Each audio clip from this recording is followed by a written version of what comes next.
É um prazer imenso entrar em sintonia com todos os telespectadores aqui na cidade de Taubaté, em todo o Vale do Paraíba, não só Pindamonhangaba, São José dos Campos, Jacareí, Caçapava, Guaratinguetá, Aparecida, Roseira, Lorena, Cachoeira Paulista, Cruzeiro, Silveira, enfim, todas as cidades do Vale Histórico. É um prazer, caros irmãos, mas também todo o pessoal do nosso Brasil, esse Brasil que é enorme através do YouTube.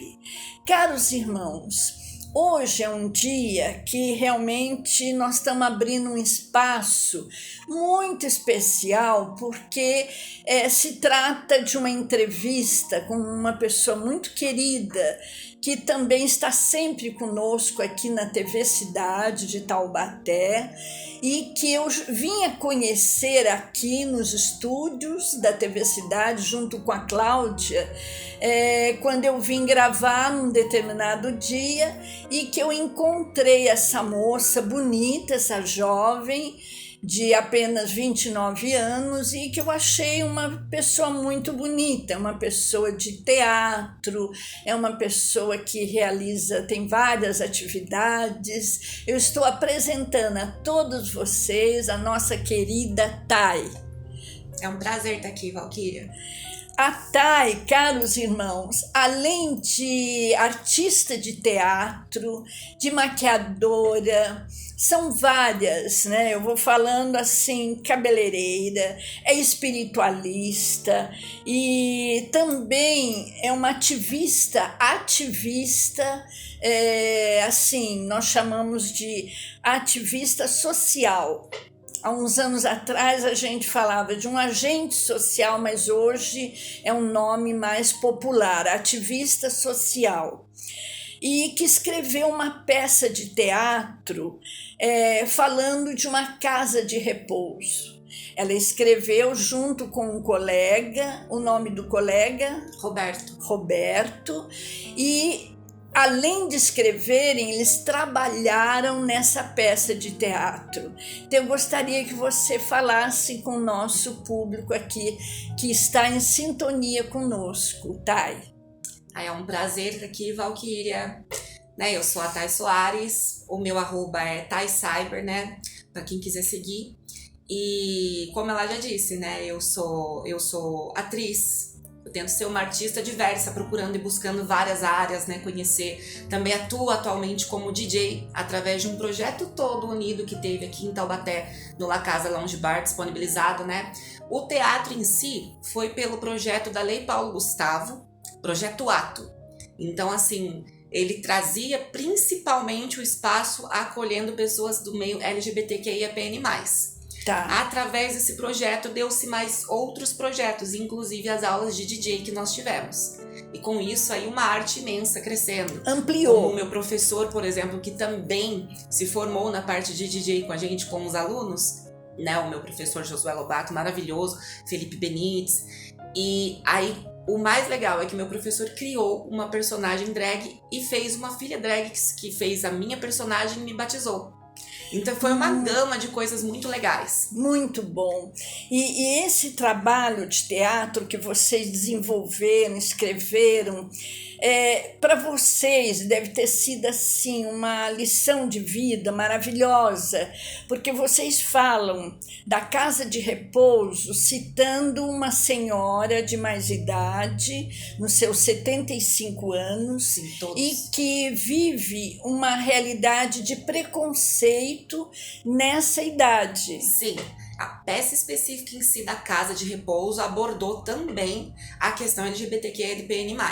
A Clarice, que foi a minha personagem, era uma mulher cisgênero, bissexual de 75 anos, que se escondeu a vida toda e depois de estar lá dentro na casa de repouso, continuou sendo invalidada, invisibilizada, desmerecida. Não só ela, mas mais alguns colegas que decidiram se unir para trazer um protesto, né? Uma visibilidade dentro dessa casa de repouso. A peça fala disso, de amigos idosos que se reuniram para trazer voz, trazer espaço e falar, não, a gente paga para estar aqui, a gente não tá de graça nessa casa de repouso, e a gente é constantemente invalidado, sofre preconceito, não nos respeitam, não tem um dia sequer para nós aqui, então vamos brigar para ter um evento LGBT nessa casa de repouso. Thay, esse trabalho é tão maravilhoso que eu vou ser sincera contigo, pela idade que eu tenho, tá? Já de muita vivência, eu nunca enfrentei ou atravessei dentro da psiquiatria, dentro de hospitais, dentro mesmo da FEBEM, onde eu trabalhei, junto com excepcionais, essa questão do preconceito. Eu via preconceito assim na família. A família, alguns momentos, não aceitava o paciente tinha uma problemática, como eu uma vez enfrentei, o paciente que veio com a queixa de alcoólico, né, alcoolizado. Então, o diagnóstico do médico, após a anamnese, foi de alcoólatra. E aí, conversando com esse jovem na época, eu verifiquei que ele não tinha nada, a cabeça desse jovem era tão assim incrível, uma pessoa esclarecida, uma pessoa inteligente. E ele falou bem claro, Valquíria, eu bebo para esconder o meu lado homossexual, porque eu moro numa família cujos irmãos são machistas e que nunca vão me aceitar da forma como eu sou, como eu vim nesse mundo. Então, isso é uma realidade. Então, isso eu deparei dentro da psiquiatria. E aí, nessa época, ainda falei para os médicos, nós temos que dar alta para esse paciente, mesmo que ele não saia com alta médica, eu tenho que fazer um trabalho a nível de terapia familiar, reunir os irmãos, a mãe e mostrar para esses irmãos que ele é um jovem normal. Tá? Eu não vejo, francamente, caros irmãos, para mim não existe diferença. Quando eu conheço uma pessoa, eu não estou preocupada se a pessoa é trans, se é bi, se é homo, não tenho essa preocupação, se é hétero, sabe? Eu olho na pessoa, para mim é um ser humano. Isso é muito importante. Essa é a minha realidade. É a realidade minha, da minha formação, da minha família, e que eu sempre passei para os meus filhos, para os meus netos, e o respeito que nós temos que ter por todos, não é? Tá? Isso é uma bênção. Sim. É o que Deus, é o que a espiritualidade pede, porque até no livro dos Espíritos, para quem tem curiosidade, conhece esse livro que é maravilhoso, ele traz tanto esclarecimento e fala que nós aqui, nós estamos. Eu nessa vida corpórea, terrena, agora nessa passagem, eu tô aqui, uma pessoa branca, de cabelos escuros, olhos castanhos, né, alta, uma pessoa transgênero. Uma pessoa bonita. Obrigada. Mas assim, eu já tive tantos gêneros, tantas etnias, tantas raças, todos nós já fomos tantas coisas, e ainda seremos conforme necessidade de evolução, conforme algum propósito que tem através daquilo. Sim. Então, o branco de hoje foi o preto de ontem, que foi o amarelo de anteontem, e assim vai. Todos nós aqui estamos, nós não somos. Hoje eu sou a Thay, eu estou a Thay, mas eu já fui outras pessoas e ainda serei. O meu espírito é um só, mas o corpo físico são tantos. É uma briga tão inútil, mas é por isso que eu sou também ativista social, para lutar contra todos os preconceitos. A gente traz aí um gancho para toda a diversidade. Então temos, inclusive na peça, trouxe muita visibilidade em várias questões ali, porque os atores, cada um trouxe também uma vítima de preconceito diferente, além da questão do etarismo, né? Porque o etarismo também existe, é muito grande na vida dos artistas, principalmente. Mulher não pode envelhecer no mundo artístico, que absurdo, no mundo da mídia. Elas têm que estar até o resto da vida jovem, se esticando perfeita, ali. É uma cobrança social horrível, gente, que não existe. Nós somos de carne, né? vamos envelhecer e que envelheçamos felizes e saudáveis, né? Então, assim, teve a questão de trazer a abordagem do etarismo, da LGBTfobia, mas também do racismo e tudo mais. Porque eu representava ali uma mulher cisgênero idosa de 75 anos. Uma mulher de 75 anos. Isso, que cisgênero. estava numa casa de repouso. Isso. E nos demais atores, né, teve o personagem Marcelo, que foi representado por um ator preto.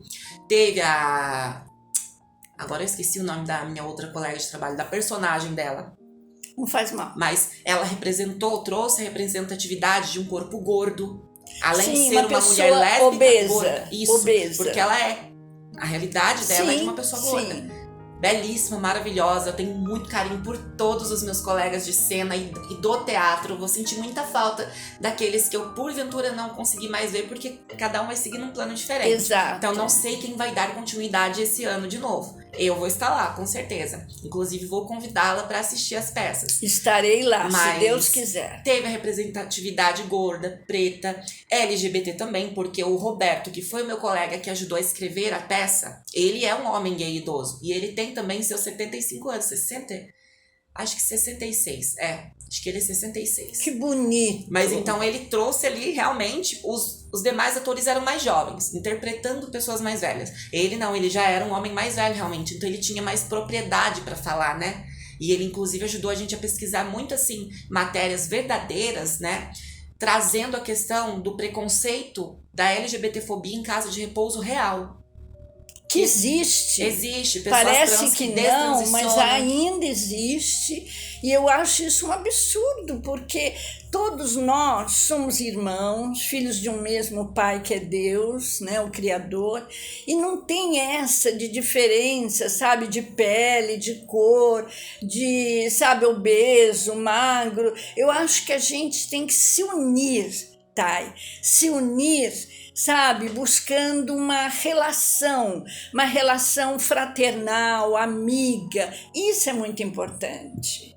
E quando eu te conheci aqui na TV Cidade, você fazendo curso ali com a Cláudia, nossa repórter, para mim, eu não tinha assim dificuldade nenhuma de procurar saber o que você era. Para mim, você é uma artista de teatro e que estava aqui aprendendo sobre áudio, sobre um trabalho aqui técnico.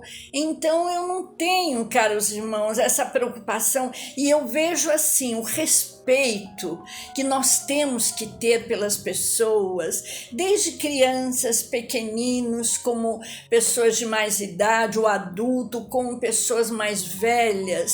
Esse respeito tem que ser em todos os momentos. Em todos os momentos, e para todos, porque, como a gente já disse, gênero, raça, essas coisas são temporárias. Sim. Né? E você, no caso da Thay, você me disse, né, assim, conversando formalmente, assim, né, de uma forma assim bem amigável, você me falou: Valquíria, eu sofri preconceito além da família, né, isso, de na família, amigos. principalmente. Eu gostaria que você falasse um pouquinho dessa questão. Sim, a minha trajetória foi assim. Eu cresci, né, numa família conservadora. Meu pai era bastante preconceituoso, o LGBTfóbico nem se fala, era a parte que mais, né? A única coisa que nunca teve na minha família, foi racismo. Isso nunca teve mesmo. Graças a Deus. Pelo menos isso. Então, assim, a gente sempre cresceu e aprendeu a conviver com todos como iguais, mas meu pai sempre deixava claro que, porque homem tem que se comportar assim, vestir isso, fazer isso, falar assim, da tal, isso é coisa de menino, isso é coisa de menina, porque homossexuais precisam apanhar pra mudar e não sei o quê, porque esse povo aí é isso.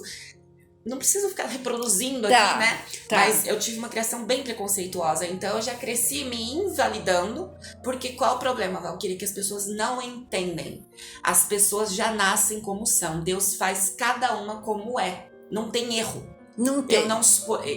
Não tem erro, a gente veio para ser exatamente o que é. Uns por missão de transformação familiar, outros resgatando algo do passado, não importa qual é o propósito, mas nada é à toa. Sim. A minha missão hoje, eu tenho a plena certeza que foi para mudar meu pai. Que bom. Pra curar isso dele. Tá. E aí você me disse que frequentou alguns locais para se Igreja ajudar. Católica. Não, pra mim, eu vou chegar lá. Tá. A minha educação espiritual foi. igreja católica, minha mãe estava me levando, só que eu não crismei, não fiz primeira comunhão, não me enxerguei lá. Tá. Hoje eu vou com muito carinho, sabe? Onde tem Deus e onde eu sinto luz, eu vou. Que bom. Porque Deus que pra bom. mim tá acima de tudo. Tá. E nós, espíritas, espiritualistas, também somos cristãos. Pra muita gente que não entende isso, Cristo é o nosso maior e melhor modelo e exemplo deixado por Deus pra nós na Terra. E assim, a gente segue aos passos dele. Então eu comecei na igreja católica, mas não me fixou, não me puxou, Tá. sabe? Aí, depois eu comecei a frequentar a igreja evangélica, onde eu batizei nas águas e tudo aos 16 anos por opção própria.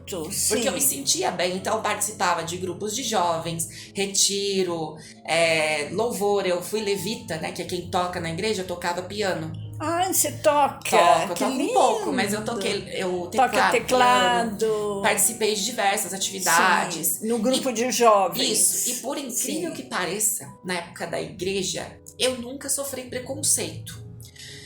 Não pela questão de gênero ou sexualidade, isso não. Eu sofri preconceito por uma coisa pequena.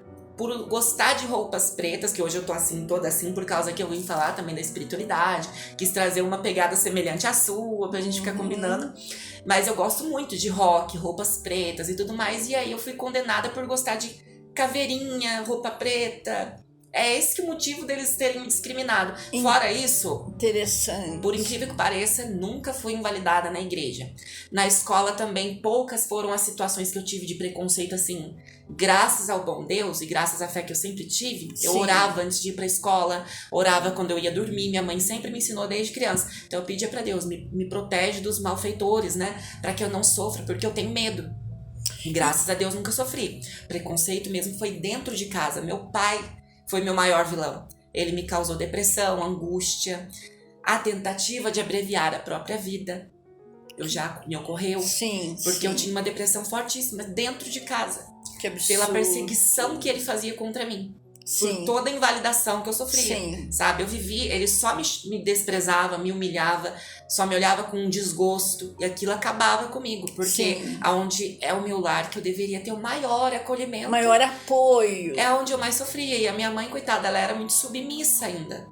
Ela também tinha seu pequeno preconceitozinho ali, mas assim, era mais por medo do que o mundo pudesse vir a fazer. O que você fala dentro da psiquiatria, da psicologia é tão importante, porque quando eu enfrentei dentro da psiquiatria, no hospital, sanatório em Embi, um caso desse que julgavam que o rapaz era alcoólatra e, no entanto, ele tinha uma dificuldade assim, de se pôr sexualmente na família. E quando os irmãos souberam, através da terapia familiar, e os irmãos e a mãe descobriram que ele tinha essa característica homossexual, ele foi muito bem aceito e abraçado pelos irmãos. E aí os médicos, nós chegamos à conclusão, esse paciente vai sair do hospital sem alta médica, porque não tem sentido a internação dele. Ele é uma pessoa que está bem, inteligente, não tem um distúrbio emocional. A dificuldade que era do álcool, da bebida, era secundário, era um problema secundário, não era um problema maior. Então, tem que haver essa união da família. Tem, porque esse esclarecimento. Foi o que me faltou. Foi o que me faltou na época. Eu não tinha, nem por parte da minha mãe, porque ela era submissa ao meu pai, e do meu pai piorou. Então, assim, eu me sentia... E aí foi na espiritualidade que você se encontrou? Sim. Daí foi quando eu consegui uma luz, tocou, né? E eu conheci um centro espírita chamado Caminho de Luz, que é localizado aqui em Taubaté mesmo, ao qual eu sou muito, muito grata. Que bom! Onde eu comecei a participar do evangelho, das reuniões e consultar. E aí eu fui tirando todas as minhas dúvidas.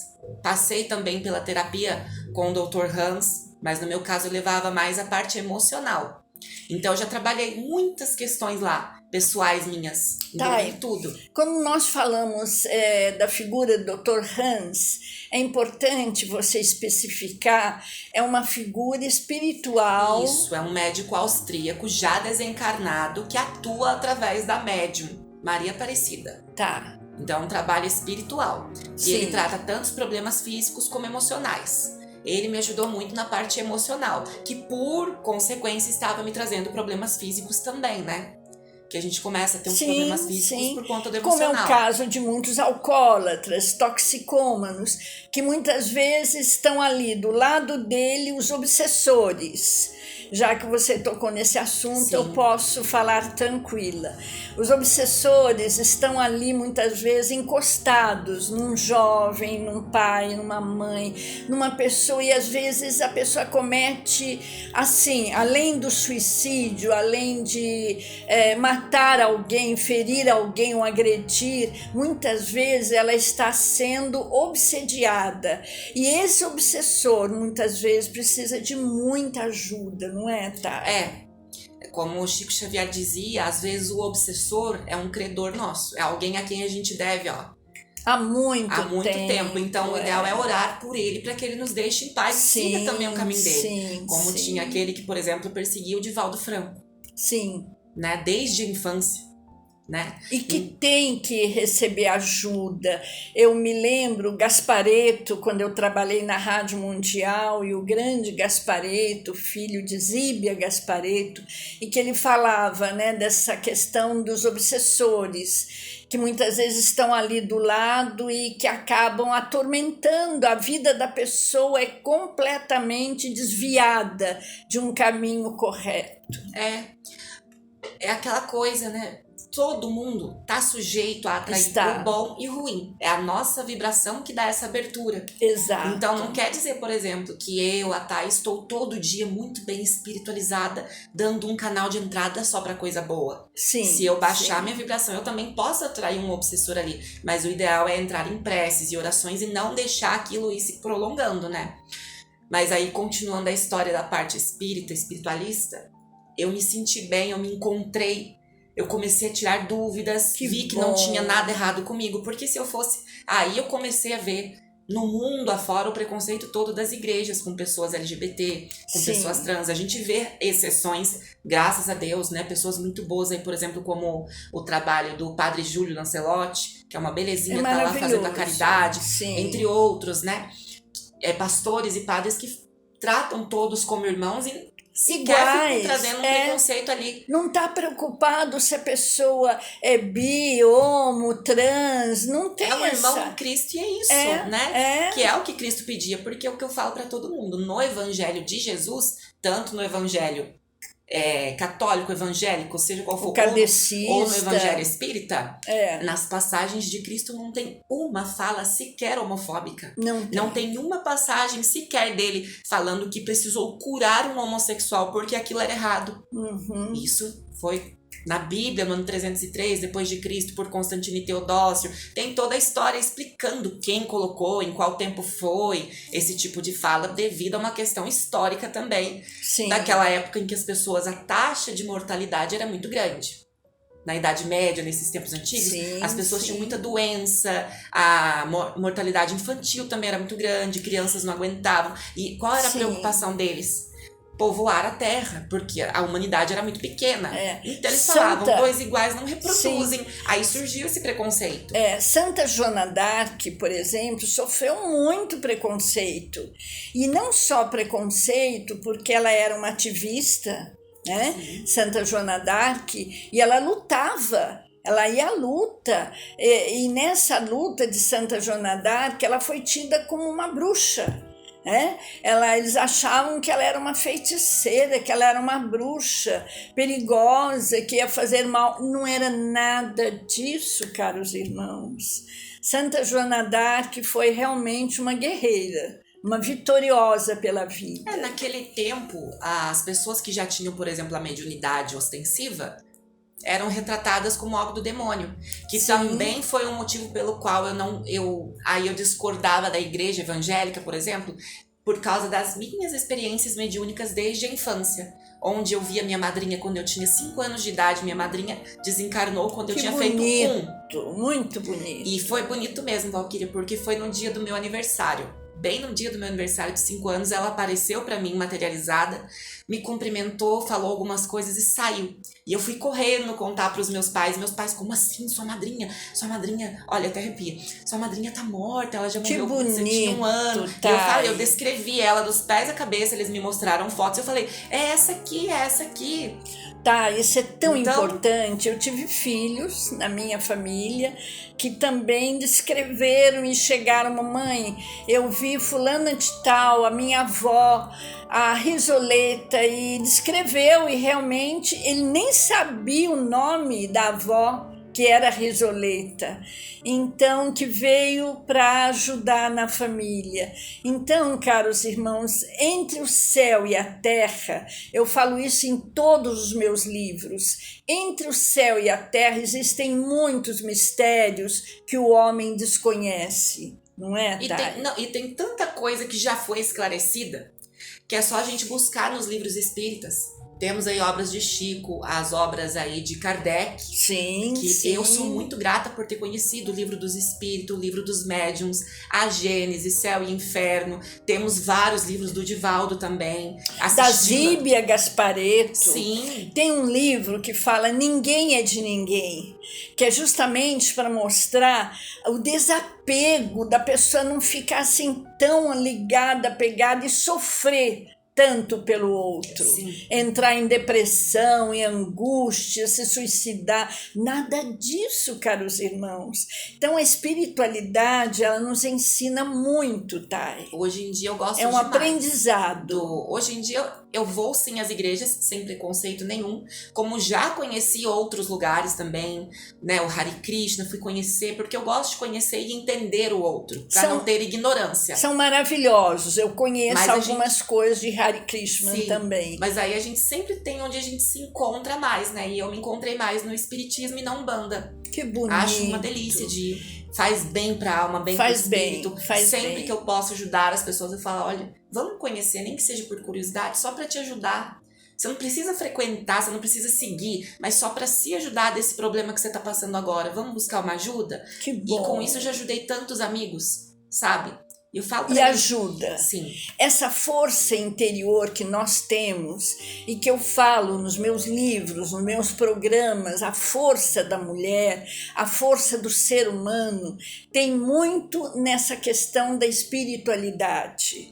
E é Deus que está no comando e nos orientando, nos iluminando. Muitas vezes a pessoa fala, mas aquilo é coisa do demônio. Não é do demônio, caros irmãos. É um dom que a pessoa tem espiritual, que ela vai se desenvolvendo, não é, Thay? Quem vem com essa coisa da mediunidade ostensiva já vem para servir. Exato. Todos estamos aqui no propósito de fazer o bem, a caridade e servir de alguma forma. Todo mundo é útil de alguma forma. A gente aprende muito, às vezes, até com um morador de rua que a gente não daria nada. Ele abre a boca para falar com a gente, ele fala coisas tão bonitas, conta experiências dele. Com aquele que está trabalhando na limpeza pública, sim, que é o lixeiro, quantos não têm conhecimento e trazem sabedoria para gente? Com certeza. São seres assim iluminados que nós temos aí por esse mundo afora. Caros irmãos, hoje nós ficaríamos aqui com a Thay o programa todo, mas o nosso amigo, o colega da técnica já está situando que falta só poucos minutos, e eu tenho que agradecer essa pessoa maravilhosa que é a Thay Soares, que está aqui conosco, nos assim presenteando com essa sabedoria. Muito obrigada, Thay, e obrigada por você conseguir, sabe, assim, se situar e se enxergar. Eu falo enxergar porque ela tem uma luz dentro de si e essa luz faz com que ela se ajude e ajude a todos à sua volta. É o meu propósito, é o que eu tento. E só pontuando para todos, só um adendo. Hoje, graças a Deus e a muita prece, muita fé, Eu já me entendo bem com meu pai, já houve a transformação familiar, então hoje meu pai é uma pessoa que eu amo. A convivência familiar também é tranquila, graças a Deus. Todos temos provas, né? Temos. Mas, graças a Deus, mudou a realidade, sim. Eu consegui isso também em algumas famílias, e famílias que eu ainda disse assim, aquele jovem que tentou suicídio, que tentou isso e aquilo, e depressão profunda, vai ser daqui a um tempo o maior amigo da sua vida, e foi. Então, isso acontece, caros irmãos. Nós temos que dar tempo ao tempo, porque tudo isso nas nossas vidas é um ensinamento, é um aprendizado que vem do plano espiritual, e nós temos que agradecer, tá? Muito obrigada pela sua presença. Gratidão, que Deus ilumine. Amém a todos sempre, nós. todos nós, tá? Muito axé, e que Deus esteja sempre presente na vida de todas as pessoas, abrindo a mente de todos, familiares, pais, irmãos, porque nós estamos aqui, caros irmãos, e tudo isso aqui é passageiro, e nós estamos aqui para um aprendizado, um crescimento pessoal. Muito obrigada, Thay, muito obrigada a todos os irmãos que estão em sintonia conosco, muito obrigada ao amigo, colega da técnica, Douglas Jefferson, e a todos aqui da TV Cidade, todos que estão em sintonia conosco. Muito obrigada, muita paz, muito amor no coração, e que possamos crescer cada vez mais. Até o próximo programa, se Deus quiser. Assim seja.